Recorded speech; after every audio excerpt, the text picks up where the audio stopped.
ಭಾರತದಲ್ಲಿ ಸುವರ್ಣಸೌಧದಲ್ಲಿ ಗಾಂಧೀಜಿಯವರ ಪುತ್ಥಳಿ ಅನಾವರಣ ನಡೀತಾ ಇದೆ. ಬೆಳಗ್ಗೆ 10:30 ಗಂಟೆಗೆ ಇದು ಸರ್ಕಾರದ ಕಾರ್ಯಕ್ರಮ.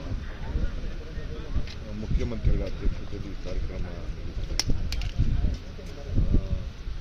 ಮಲ್ಲಿಕಾರ್ಜುನ ಖರ್ಗೆ ಸಾಹೇಬರು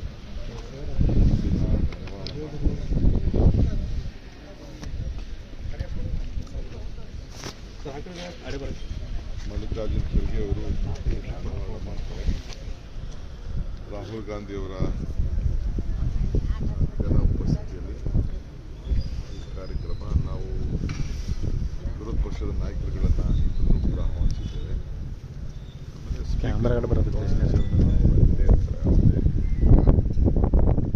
ಜೊತೆಗೆ ಸ್ಥಳೀಯ ಎಲ್ಲ ಶಾಸಕರು ಆಹ್ವಾನಿಸಿದ್ದೇವೆ. 3 ಜನ ಎಂಪಿಗಳು ಕೂಡ ಕಾಗೇರಿ ಅವರು, ಪ್ರಿಯಾಂಕಾ ಜಾರಕಿಹೊಳಿ ಅವರು, ಜಗದೀಶ್ ಶೆಟ್ಟಿ ಅವರು, ಲೋಕಲ್ ಅವರು ಕೂಡ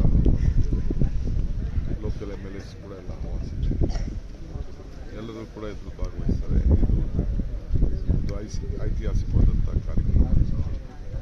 ಹಿಂದೆ ಎಲ್ಲ ಮೊದಲಿಂದ ನಡ್ಕೊಂಡು ಬಂದಿದೆ. ಅದೇ ಪದ್ಧತಿಯಿಂದ ನಾವು ಮಾಡಿಕೊಂಡು ಇದಾದಮೇಲೆ ಒಂದು ಗ್ರೂಪ್ ಫೋಟೋ ಸೆಷನ್ ಕೂಡ ಇದೆ. ನಾನೆಲ್ಲ ಶಾಸಕರುಗಳಿಗೆ ನಾನು ರಿಕ್ವೆಸ್ಟ್ ಮಾಡ್ತಾ ಇದ್ದೀನಿ, ಎಲ್ಲ ಶಾಸಕರಿಗೆ ಇನ್ನೊಂದು ಗ್ರೂಪ್ ಫೋಟೋ ನೆನಪಿಗೋಸ್ಕರ ಗ್ರೂಪ್ ಫೋಟೋ ಕೂಡ ಆರಿಸ್ತೀನಿ.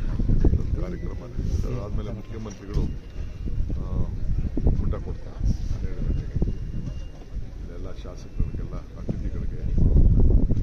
ಆಮೇಲೆ ಇಲ್ಲಿ ಕೆಲವು ಹಿರಿಯ ಸ್ವಾತಂತ್ರ್ಯ ಹೋರಾಟಗಾರರು ಯಾರು ಉಳ್ಕೊಂಡಿದ್ದಾರೆ, ಅದು ಇಂಪಾರ್ಟೆಂಟ್ ಗೆಸ್ಟು ಶಾಸಕರಲ್ಲದೆ ಬೇರೆಯವ್ರಿಗೂ ಕೂಡ ಇನ್ವೈಟ್ ಮಾಡಲಿಕ್ಕೆ DC ಅವ್ರಿಗೆ ಆಥರೈಸ್ ಮಾಡಲಿಕ್ಕೆ ಕೆಲವರೆಲ್ಲ ಇದ್ದಾರೆ.